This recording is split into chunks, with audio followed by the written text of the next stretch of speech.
Week 1 is in the books, and of course that means it is time to dive into the Dynasty trade market and talk some buys and some sells.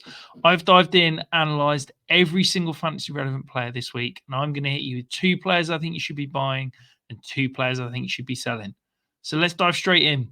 First up, Dalton Kincaid. Now you may think he had a bad week in terms of fantasy production. Why on earth am I going to buy him right now? Well, it's all about the underlying numbers.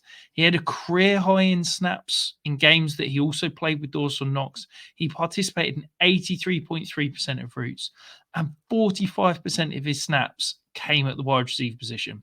I think that people may be a little bit concerned how this usage played out after week 1, but I truly believe that Dalton Kincaid is still going to be the fantasy player we all hope through the offseason.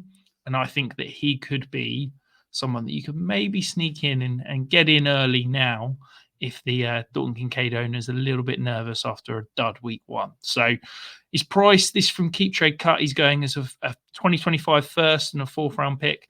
I'm lower than consensus on a lot of these big tight ends. I would pay a 1st round pick. I think you can probably get him for that right now, but probably the more natural move is, can you tier up from a tight end that maybe had a good week? Can you trade Isaiah Likely in a second to go and get Dalton Kincaid? Can you make that sort of move to go and bring Dalton Kincaid into your dynasty roster and help you compete moving forward?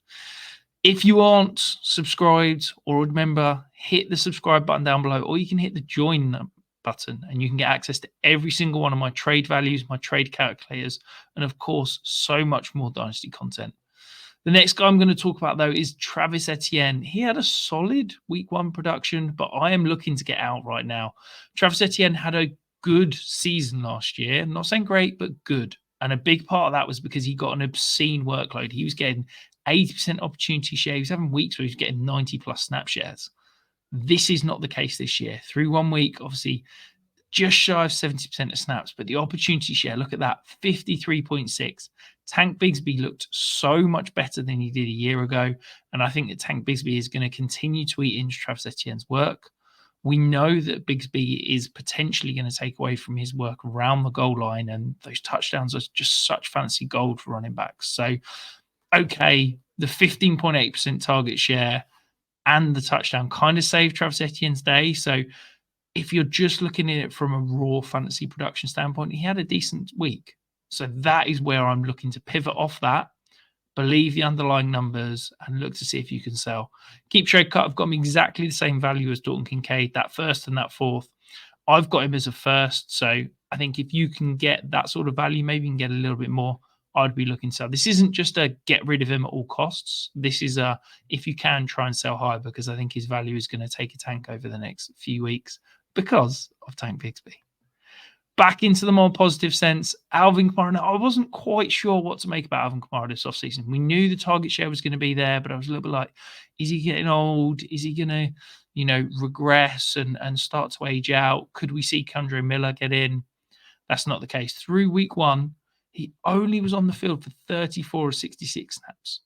That is because this game was a complete blowout. This game was out of hand by halftime. But when he was on the field, he had a 35.7% targets per route run rate. Let me say that again. 35.7% targets per route run rate. That is absolutely wild. We know that Derek Carr, he doesn't like to sit in the pocket. He can't take a hit. He is looking to go 1 to 2 check down faster than any quarterback in the league. And that is absolute fantasy gold for Alvin Kamara. He's a complete PPR scam, but it leads to great fantasy production. What can you say? I think that because of the low raw stats, because he didn't see him a lot of snaps, because he didn't see great production after week 1, we know that Jamal Williams got a lot of usage when they decided to sit Alvin Kamara. You may be able to convince someone that this is a split backfield and maybe sweep in and buy Kamara. Keep Trade Cut's got him worth a 2nd right now. I'd pay a little bit more than that to go and get him. I think Alvin Kamara could be a fantastic RB2 for you on a contending team to help you bring home the title.